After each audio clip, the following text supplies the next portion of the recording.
saudara terkasih dalam Kristus Yesus, kita jumpa lagi dalam Minggu 19 setelah Trinitatis pada hari ini. Sebelum kita mendengarkan firman Tuhan, kita bersatu di dalam doa. Damai sejahtera Allah yang melampaui segala akal dan pikiran, itulah yang memelihara hati dan pikiranmu dalam Kristus Yesus Tuhan. Amin. Firman Tuhan untuk kita diambil dari Ayub 42. Ayat 7 sampai ayat 17. Ayat 42, ayat 7 sampai ayat 17, demikian firman Tuhan. Keadaan Ayub dipulihkan. Setelah Tuhan mengucapkan firman itu kepada Ayub, maka firman Tuhan kepada Elias dan orang teman, "Murkaku menyala terhadap engkau dan terhadap kedua sahabatmu, karena kamu tidak berkata benar tentang aku seperti hambaku Ayub. Sebab itu, ambillah 7 ekor lembu jantan dan 7 ekor domba jantan, dan pergilah kepada hambaku Ayub. Lalu persembahkanlah semuanya itu sebagai korban bakaran untuk dirimu. Dan baiklah hambaku Ayub meminta doa untuk kamu, karena hanya permintaannya lah yang akan kuterima, supaya aku tidak melakukan aniaya terhadap kamu, sebab kamu tidak berkata benar tentang aku, seperti hambaku Ayub." Maka pergilah Elifas orang teman, Bildad orang Suah, dan Jopar orang Naama. Lalu mereka melakukan seperti apa yang difirmankan Tuhan kepada mereka, dan Tuhan menerima permintaan Ayub. Lalu Tuhan memulihkan keadaan Ayub setelah ia meminta doa untuk sahabat-sahabatnya. Dan Tuhan memberikan kepada Ayub 2 kali lipat dari segala kepunyaan dahulu. Kemudian datanglah kepadanya semua saudara-saudaranya laki-laki dan perempuan, dan semua kenalannya yang lama, dan makan bersama-sama dengan dia di rumahnya. Mereka menyatakan turut berduka cita dan menghibur dia oleh karena segala malapetaka yang telah ditimpakan Tuhan kepadanya. Dan mereka masing-masing memberi dia uang 1 kesita dan sebuah cincin emas. Tuhan memberkati Ayub dalam kehidupannya, yang selanjutnya lebih daripada dalam hidupnya yang dahulu. Ia mendapat 14.000 ekor kambing domba dan 6.000 unta, 1.000 pasang lembu, dan 1.000 ekor keledai betina. Ia juga mendapat 7 orang anak laki-laki dan 3 orang anak perempuan. Dan anak perempuan yang pertama diberinya namanya Yemima, yang kedua Kesia, dan yang ketiga Karenha Puh. Di seluruh negeri tidak terdapat perempuan yang secantik anak-anak Ayub. Dan mereka diberi ayahnya milik pusaka di tengah-tengah saudara-saudaranya laki-laki.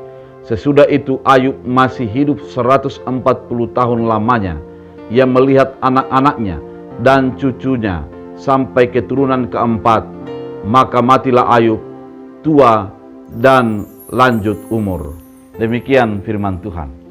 Saudara terkasih dalam Kristus Yesus, pada firman Tuhan pada saat ini diberikan tema melestarikan budaya. Diberi tema melestarikan budaya.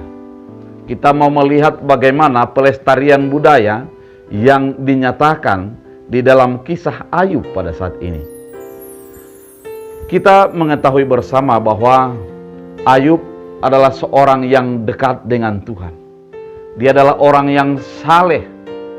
Dia selalu mengingat Tuhan di setiap perjalanan kehidupannya. Pada pasal pertama dan kedua kita lihat bersama bagaimana ketika Ayub melakukan pesta dan anak-anaknya melakukan pesta. Setelah pesta dia memberikan kurban kepada Tuhan sebagai kurban keselamatan. Sehingga apabila ada pesta yang dilakukan mencemarkan hati dan melukakan hati Tuhan, maka melalui persembahan itu akan menjadi dipulihkan. Namun setelah kita lihat perjalanannya, iblis memohon agar menjamah tubuh daripada Ayub kepada Allah. Dan pada saat itu Allah mengizinkan itu terjadi. Dan dia memiliki penyakit yang begitu parah. Dan orang-orang meninggalkannya. Hartanya hilang. Anak-anak dan putrinya menjadi meninggal dunia. Oleh karena itu, kisah ini mau menceritakan bagaimana Ayub menjadi bisa bangkit dan pulih lagi. Saudara terkasih dalam Kristus Yesus, ada 3 sahabat yang dikatakan pada firman Tuhan pada saat ini, yang diingatkan karena mereka memiliki kesalahan, yaitu Elifas yang bisa kita baca pada pasal 4 nasihat-nasihatnya, di mana Elifas mengatakan bahwa sepanjang dia mengenal Tuhan, tidak pernah orang yang baik kepada Tuhan ditinggalkannya. Dan di dalam pemahaman Elifas, kenapa Ayub itu menjadi kena tulah ataupun kena musibah. Dalam pemikirannya, Ayub adalah orang benar dan dia orang baik. Namun kalau dia mengalami luka dan derita, itu karena dia membuat hati Tuhan luka. Karena Ayub menjadi seseorang yang cemar di hadapan Allah. Demikian juga di dalam pasal, kalau kita baca di dalam pasal 8, Bildad bercerita bagaimana kisah dia mengatakan bahwa Ayub itu mengalami hal yang sulit oleh karena juga dia adalah jauh daripada Tuhan. Zofar juga dalam pasal 11 dia mengatakan hal yang sama. Oleh karena itu, sesungguhnya kalau kita baca pasal 5, kita melihat bagaimana kesedihan daripada Ayub yang merasa terintimidasi dan disalahkan dalam perjalanan keberimanannya. Namun dia tetap fokus kepada Allah agar dia pulih dan sembuh. Saudara terkasih dalam Kristus Yesus, ketika Allah sudah berbicara kepada Ayub, kemudian Ayub mendapat kekuatan daripada Tuhan untuk menjadi pulih dan sembuh kembali. Maka firman Allah masuk kepada Elifas yang mengingatkan agar dia memberikan persembahan. Di dalam firman Tuhan dikatakan agar dia menghantarkan 7 ekor lembu jantan dan 7 ekor domba jantan dan pergi kepada Ayub, lalu mempersembahkannya semuanya sebagai korban bakaran. Karena dia memiliki kesalahan, menyalahkan Allah di dalam apa yang terjadi itu, maka Allah melihat tindakan itu tidak baik. Maka Allah menyatakan harus memberikan persembahan merupakan domba dan lembu. Saudara terkasih dalam Kristus Yesus, yang terjadi kemudian adalah mereka pergi bersama untuk melihat dan memberikan persembahan itu kepada Ayub. Ketika Ayub sudah menerimanya, pada ayat selanjutnya dikatakan, maka Allah mengampuni Elifas, Bildad dan Zofar oleh karena Ayub meminta kepada Tuhan. Saudara terkasih dalam Kristus Yesus, kalau kita mengarah kepada tema yang mengatakan bahwa melestarikan budaya, hal-hal apa yang bisa kita lihat? Di dalam firman Tuhan ini tidak menceritakan secara langsung terhadap budaya. Tidak ada diceritakan tentang budaya yang terlalu menonjol. Namun kalau kita meneliti secara sederhana, secara mendalam, makna-makna di dalamnya, ada hal-hal yang terdapat di sana. Mengapa Elifas itu, Bildad dan Zofar harus memberikan persembahan kepada Ayub, bukan langsung kepada Tuhan? Ternyata di sana adalah saling hormat menghormati, adalah saling mendukung, dukungan yang tulus kepada orang lain. Ketika Elifas mengetahui bahwa Ayub itu dalam keadaan penyakit yang mendalam, dia memang dengan hati ikhlas untuk mengunjungi Ayub. Mereka datang untuk menghiburnya. Namun yang terjadi adalah mereka menggunakan kata-katanya, hanya menggunakan hasrat keinginan pribadi kepada Ayub dengan membuat sebuah statement-statement yang tidak sesuai dengan kenyataan keinginan Allah. Yang menjadi diingatkan di dalam firman Tuhan yang pertama pada firman Tuhan pada saat ini adalah ketika ada orang di dalam mengalami duka, mengalami kesedihan, kebaikan adalah untuk berkunjung, untuk saling menguatkan, untuk saling meneguhkan. Dunia ini saat ini dihadapkan dengan individualisme, Bapak Ibu terkasih. Dunia kita dihadapkan dengan siapa lu dan siapa gue. Apalagi ditambah dengan virus corona yang mewabah, yang ada social distancing, yang kelamaan adalah hubungan juga menjadi semakin jauh. Semakin banyak orang terisolasi di dalam keramaian kehidupannya. Namun firman ini, ketika kita mau mendatangi kepada orang, hilangkan untuk menjudge mereka, namun sediakan hati untuk mendengarkan mereka. Allah mengatakan engkau harus memberikan persembahan. Ternyata ketika kita mengunjungi orang lain, yang dibutuhkan adalah diri kita secara total. Diri kita secara total kepada orang yang kita kunjungi. Bukan untuk menjadi menggurui atau menasihatinya, namun memberikan hati agar dia menjadi terhibur. Saudara terkasih, di dalam firman Tuhan, hal yang kedua kita bisa melihat bahwa dalam ayat 10, lalu Tuhan memulihkan keadaan Ayub setelah ia meminta doa untuk sahabat-sahabatnya, dan Tuhan memberikan kepada Ayub 2 kali lipat segala kepunyaannya dahulu. Yang kedua yang ternyata adalah jangan menjadi sungkan untuk memaafkan, untuk mengampuni orang yang menyakiti kita. Itu adalah budaya yang begitu indah. Memaafkan merupakan sesuatu yang terbaik. Mendoakan orang yang melukai kita merupakan sesuatu yang baik. Pada saat ini, orang-orang demikian dibutuhkan dalam kehidupan keberimanan, di mana ketika ada kesalahan yang diperbuat orang lain, kita mampu untuk memaafkan itu dan berdoa agar dia diselamatkan daripada celaka dan hal-hal yang tidak baik. Itu dibutuhkan dalam kehidupan kita.